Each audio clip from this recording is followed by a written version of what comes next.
ಹರಿಯಾಣ ಹರಿಯುತ್ತೆ. ಅದೊಂದು ಯು ಆಕಾರದಲ್ಲಿ ಹರಿರ್ತಕ್ಕಂತಹ ಒಂದು ನದಿ ನೋಡಿ. ಇಲ್ಲಿ ಹಿಮಾಲಯದಿಂದ ಪಾಸ್ ಆಗಿರ್ತಕ್ಕಂಥ ಯಮುನೆ ಹರಿದ್ವಾರಕ್ಕೆ ಬರುತ್ತೆ, ಉತ್ತರಾಖಂಡಕ್ಕೆ ಬರುತ್ತೆ, ನಂತರ ಹರಿಯಾಣಕ್ಕೆ ಬರುತ್ತೆ. ಹರಿಯಾಣ ಅಂದ್ರಲ್ಲಿ 172 ಕಿಲೋಮೀಟರ್ ಹರಿಯುತ್ತೆ. ಆ 172 ಕಿಲೋಮೀಟರ್ ಹರಿಯುವಾಗ ಒಂದು ಇಂಡಸ್ಟ್ರಿಯಲ್ ಟೌನ್ ಬರುತ್ತೆ. ಒಂದು ಇಂಡಸ್ಟ್ರಿಯಲ್ ಟೌನ್ನ ಕಂಪ್ಲೀಟ್ ಆಗಿ ವಿಷಯುಕ್ತವಾದಂತಹ ನೀರನ್ನು ಹರಿಸ್ತಾ ಇದ್ದಾರೆ. ಇದು ಸರ್ಕಾರ ಯಾರ್ದಿರೋದು? ಬಿಜೆಪಿ ನೇತೃತ್ವದ ಸರ್ಕಾರ. ಕೇಂದ್ರದಲ್ಲಿ ಯಾರಿದ್ದೀರಿ? ಡಬಲ್ ಇಂಜಿನ್ ಸರ್ಕಾರ. ಅದನ್ನ ನೀವು ತಡಿಬೋದಲ್ವಾ? ಅದೇ ವಿಷಯ ಅಂತ ಹೇಳಿದ್ದು. ಇವರ ಮುಖ್ಯಮಂತ್ರಿಗಳು, ಹರಿಯಾಣ ಮುಖ್ಯಮಂತ್ರಿ ಹೋಗಿ ನಾಟಕ ಆಡಿ ಏನ್ ಮಾಡಿದ್ರು? ಹರಿಯುವ ನೀರಿನಲ್ಲಿ ಕುಡಿದೆ ಅಂತ ಹೇಳಿ ಹಲಗೆ ಉಗಿದು ಬಂದ್ರು. ನೀವೇ ಪ್ರಚಾರವನ್ನ ಮಾಡಿದ್ರು. ಅದ್ರ ಬಗ್ಗೆ ನೋಡಿ, ಲಾಸ್ಟ್ ಎಲೆಕ್ಷನ್ ಎರಡು ಪ್ರಶ್ನೆ ನಿಮ್ಗೆ. ನಾನು ಅಶೋಕ್ ಗೌಡ್ರ ಹತ್ರ ಹೋಗಿಂತ ಮುಂಚೆ ನಿಮ್ಮ ಹತ್ರ ಕೇಳ್ತೀನಿ. ನೀವು ಮೊದಲನೇದಾಗಿ ಹೇಳಿದ್ರೆ ಪ್ರಾಮಾಣಿಕವಾದಂತ ಸರ್ಕಾರವನ್ನ ನಡ್ಸ್ಕೊಂಡ್ ಬಂದ್ವಿ 2 ಟರ್ಮಲ್ಲೂ 3 ಟರ್ಮಲ್ಲೂ ಕೂಡ ಮತ್ತೊಮ್ಮೆ ಅಧಿಕಾರದ ಚುಕ್ಕಾಣಿ ಹಿಡಿತೀವಿ ಅಂತೇಳಿ ವಿಶ್ವಾಸವನ್ನ ವ್ಯಕ್ತಪಡಿಸುವಂತ ನೀವು, ಆರಾಧ್ಯ ಅವರೇ, ಮೊನ್ನೆ ಅತೀಶ್ ಅವರು ಒಂದು ಮಾತನ್ನ ಹೇಳ್ತಾರೆ. ಅರವಿಂದ್ ಕೇಜ್ರಿವಾಲ್ ಅವರು ಸರ್ಟಿಫಿಕೇಟ್ ಆಫ್ ಹಾನೆಸ್ಟಿಯನ್ನು ಪಡ್ಕೊಳ್ತಾರೆ ಅಂತೇಳಿ. ನೀವು ಹಾನೆಸ್ಟಿ ಅನ್ನೋ ಪದದಿಂದ ನೀವು ಅಧಿಕಾರಕ್ಕೆ ಬಂದಂತವ್ರು ಇವತ್ತು ಆ ಸರ್ಟಿಫಿಕೇಟ್ಗೋಸ್ಕರ ಈ ಬಾರಿ ಚುನಾವಣೆಗೆ ಕಣಕ್ಕಿಳಿದ್ರೆ ಹಾಗಾದ್ರೆ ನಮಗೆ ಬೇಕಾಗಿಲ್ಲ ಸರ್ಟಿಫಿಕೇಟ್. ನಾವು ಅತೀಶ್ ಅವರು ಹೇಳಿರೋದು ನೋಡಿ.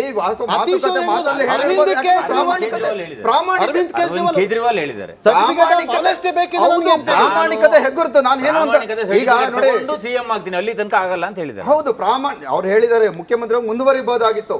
ಯಾಕೆ ಆಚೆ ಬಂದ ತಕ್ಷಣ ರಾಜೀನಾಮೆ ಕೊಟ್ರು? ಅಷ್ಟೊತ್ತರೆಗೂ ಕಾಯ್ಬೇಕಿತ್ತ? ಹೌದು, ಯಾಕೆ ಒಳಗಡೆ ಹೋಗಕ್ಕಿಂತ ಮುಂಚೆ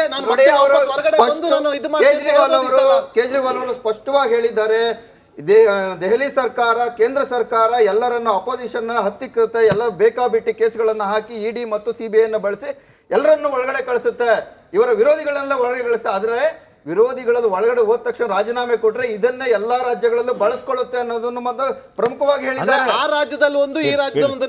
ಆ ನಂತರದಲ್ಲಿ ಅದಕ್ಕೋಸ್ಕರನೇ ಅದು ಆಗಬಾರದು ಅಂತ ಹೇಳಿ ಕೋರ್ಟ್ ನಲ್ಲಿ ಅದನ್ನು ವಾದವನ್ನು ಮಂಡಿಸಿ 6 ತಿಂಗಳ ಸತತವಾದ ಜೈಲುವಾಸ ಅನುಭವಿಸಿ ಬೇಲ್ ತಗೊಂಡು ಆಚೆಗೆ ಬಂದು ನಂತರ ಅರವಿಂದ್ ಕೇಜ್ರಿವಾಲ್ ಅವರು ಎಷ್ಟು ತಿಂಗಳು ಜೈಲಲ್ಲಿದ್ರು, ಮನೀಶ್ ಸಿಸೋಡಿಯಾ ಅವರು 14 ತಿಂಗಳು. ನೇರ ಪ್ರಶ್ನೆ, ನರೇಂದ್ರ ಮೋದಿ ಡೆಲ್ಲಿ ಗೆದ್ದಿಲ್ಲ ಅಂದ್ರೆ ಹೆಂಗೆ ಸರ್? ನೋಡಿ, ಈ ಬಾರಿ ಇತಿಹಾಸ ನೆನಪಿಡುತ್ತೆ ಸರ್.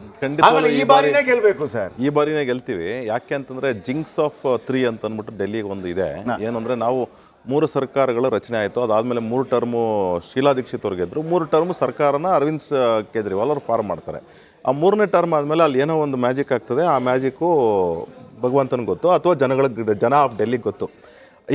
ಈ ಫ್ಯಾಕ್ಟ್ರಿ ಇಟ್ಕೊಂಡ್ರು ಸಹ ನಾವು ಆ ಪ್ಯಾರಾಮೀಟರ್ ಗೆಲ್ತೀವಿ. ಪಾಸಿಟಿವ್ ಮ್ಯಾಜಿಕ್ ಬ್ಲಾಕ್ ಮ್ಯಾಜಿಕ್ ಅನ್ನೋದು ಅವ್ರು ಯಾರು ಹೇಳ್ಕೊಳ್ಳಿ, ತೊಂದರೆ ಇಲ್ಲ. ಆದ್ರೆ ನಾನು ಎಲ್ಲದಕ್ಕಿಂತ ಜಾಸ್ತಿ ಈಗ ಕಳೆದ ಚುನಾವಣೆ ಮತ್ತು 2015 ಚುನಾವಣೆಯಲ್ಲಿ ಎರಡೂ ಸಂಗತಿಗಳಲ್ಲಿ ನಾನು ಮಾಡ್ಬಿಡ್ತೀನಿ, ಈಗ ಮಾಡ್ಬಿಡ್ತೀನಿ ಅಂತ ಹೇಳಿ ನೀವು ಎಲ್ಲ ಡೆಲ್ಲಿಗೆ ಹೋಗಿದ್ದೀರಾ. ತುಂಬಾ ಜನ ಡೆಲ್ಲಿಗೆ ಹೋಗ್ತಾರೆ, ವೀಕ್ಷಕರು ತುಂಬಾ ಜನ ಡೆಲ್ಲಿಗೆ ಹೋಗ್ತಾರೆ. ನಾವು ಎಲ್ಲಾನು 1995ರಿಂದ ನಾನು ಡೆಲ್ಲಿಗೆ ಹೋಗ್ತಾ ಇದ್ದೀನಿ.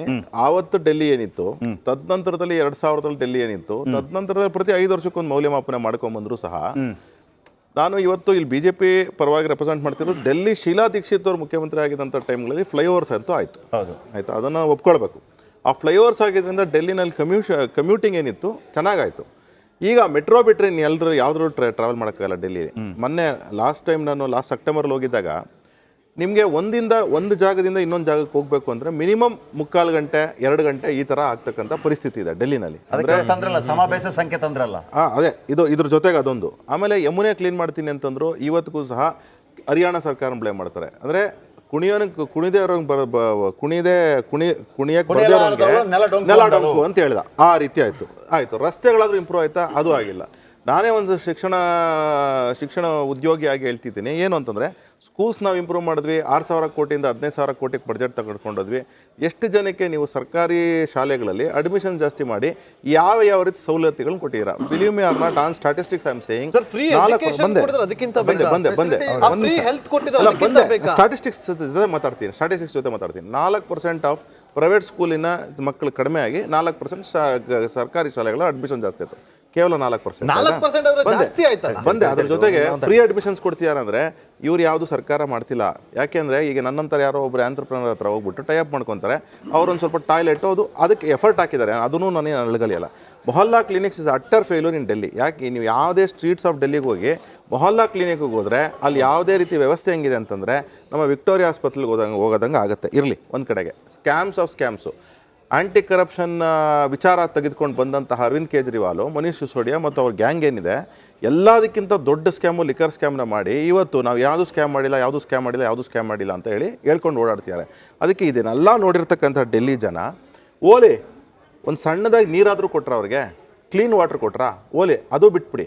ಪೊಲ್ಯೂಷನ್ಗೆ ಇವತ್ತು ಒಬ್ಬ ನಾನು IIT-ಯನ್ನು ನಾನು ಹೀಗೆ ಮಾಡಿದ್ದೀನಿ ಅಂತ ಹೇಳ್ತಕ್ಕಂತಹ ಅರವಿಂದ್ ಕೇಜ್ರಿವಾಲು, ಈ ಪಂಜಾಬಲ್ಲೂ ಅವ್ರ ಸರ್ಕಾರ ಇದೆ, ಹರಿಯಾಣದಲ್ಲಿ BJP ಸರ್ಕಾರ ಇದೆ, ಬಿಡಿ ಎರಡೂ ಕಡೆ ಸುಡ್ತಕ್ಕಂತಹ ಏನಿದೆ ಏನದು ಸ್ಟಬಲ್ ಬರ್ನಿಂಗ್, ಅದನ್ನ ಇವತ್ತಿಗೂ ಸಹ ಅದಕ್ಕೆ ಪಾಲಿಸಿ ತಂದು ನಾವು ಇದಕ್ಕೆ ಫ್ಲೈ ಆಶ್ಗೆ ನಾವೇ ಪ್ರಮೋಟ್ ಮಾಡ್ತೀವಪ್ಪ.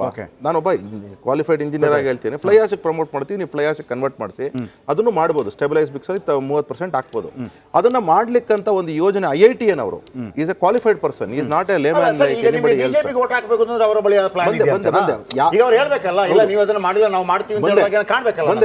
ಶೆಟ್ರೆ ಬಂದೆ ನಾನು, ಇದು ಒಂದು ಆಂಟಿ ಇನ್ಕಂಬೆನ್ಸಿ ಕಲೆಕ್ಟ್ ಆಗಿರ್ತಕ್ಕಂಥ ಪಾಯಿಂಟ್ಸ್ ಆಯ್ತು. ಈಗ ಪ್ರೋ ಇನ್ಕಂಬೆನ್ಸಿ ಕಲೆಕ್ಟ್ ಆಗಿರ್ತಕ್ಕಂಥ ಪಾಯಿಂಟ್ ಏನು ಅಂದ್ರೆ, ಒಂದೇನು ಅಂತಂದ್ರೆ ಈ ಕೇಂದ್ರದಲ್ಲಿ ನೀವು ಹೇಳಿದ್ರಿ, ವಿಧಾನಸಭೆಯಲ್ಲಿ ಬಂದಾಗ ಆಮ್ ಆದ್ಮಿ ಪಾರ್ಟಿ ಟ್ರಸ್ಟ್ ಮಾಡಿದ್ದಾರೆ, 62 ಕೊಟ್ಟಿದ್ದಾರೆ.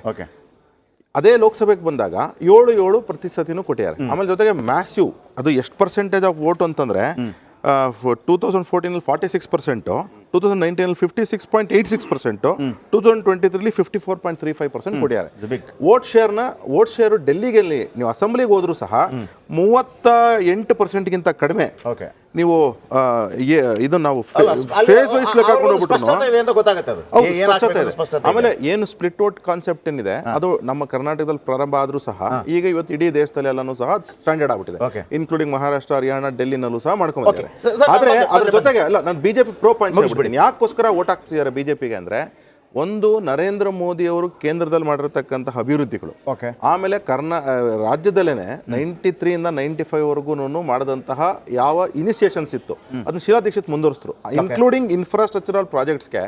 ಆವತ್ತು ಮದನ್ ಲಾಲ್ ಖುರಾನ ಏನಿದ್ರು ಅವ್ರ ಫೌಂಡೇಶನ್ ಹಾಕ್ತಾರೆ. ಇದಕ್ಕೆಲ್ಲ ಫೌಂಡೇಶನ್ಗೆ ಒತ್ತು ಕೊಟ್ಟಿದ್ದು BJP ಅಂತಕ್ಕಂಥ ನಾವು ಯಶಸ್ವಿಯಾಗಿ. ಬಟ್ರೆ ಒಂದು ಹೇಳ್ಬೇಕು ನನಗೆ 2013ರಲ್ಲಿ ಯಾರು ಕೇಜ್ರಿವಾಲ್, 2014ರಲ್ಲಿ ನರೇಂದ್ರ ಮೋದಿ ಅಂತ ದೈತ್ಯ ನಾಯಕ ಎಂಟ್ರಿ ಆಗ್ತಾರೆ. ಆ ನಂತರ ಕೂಡ ಅಲ್ಲಿ ಆ ವಿಧಾನಸಭೆ ನೋಡಿ, ನಾನು ಹೇಳಿದ್ನಲ್ಲ ಲೋಕಸಭೆ ಮತ್ತು ಅಲ್ಲಿ ಯಾರನ್ನ ಕೇಜ್ರಿವಾಲ್ನ ಬಿಟ್ಟುಕೊಡ್ತಾ ಇಲ್ಲ. ಅದರ ಅರ್ಥ ಏನು ನನಗೆ ಅರ್ಥ ಆಗ್ತಿಲ್ಲ.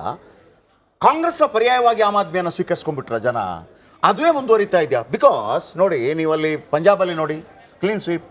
ಒಂದು ವೇಳೆ ಗುಜರಾತ್ನಲ್ಲಿ ಆಮ್ ಆದ್ಮಿ ಇಲ್ಲದೇ ಇದ್ದಿದ್ರೆ ಕಾಂಗ್ರೆಸ್ಸೇ ಬಹುತೇಕ. ಈ ಎಲೆಕ್ಷನಲ್ಲಿ, ಲಾಸ್ಟ್ ಎಲೆಕ್ಷನಲ್ಲಿ ಆಮ್ ಆದ್ಮಿ ಇಲ್ಲದೇ ಇದ್ದಿದ್ರೆ ಅವರು ಬಂದುಬಿಡ್ತಿದ್ರು ಅಂತ ಸನ್ನಿವೇಶ ಉಂಟಾಗಿತ್ತು. ಆ ಟ್ರಸ್ಟ್ ಏನು ಸರ್ ಅದು? ಹಾಗೆ ಒಂದು ವೇಳೆ ಈ ಬಾರಿ ಆ ಟ್ರಸ್ಟ್ ಹೋಯ್ತು ಅಂತ ಅಂದರೆ ಅದು ಯಾಕೆ? ಮೊದಲನೇದಾಗಿ BJPಗೆ ಡೆಲ್ಲಿಯಲ್ಲಿ ಅದರ ಬೇಸ್ ಇಲ್ಲ. ಅಂದ್ರೆ ಎಲ್ಲ ನ್ಯಾಷನಲ್ ಲೀಡರ್ಸ್ ಇದ್ದಾರೆ, BJP ಹೆಡ್ ಕ್ವಾರ್ಟರ್ಸ್ ಇದೆ, ಎಲ್ಲ ಇದೆ. ಆದರೆ BJPಯ ಸ್ಥಳೀಯ ನಾಯಕರು ಅಂತ ಹರ್ಷವರ್ಧನ್ ಡಾಕ್ಟರಿಗೆ ಒಳ್ಳೆ ಹೆಸರಿತ್ತು BJPಲಿ, ಅದು ಬಿಟ್ಟರೆ ಡೆಲ್ಲಿಯ ನಾಯಕರು ಅಂತ ಯಾರು BJPಲಿ ಇಲ್ಲ.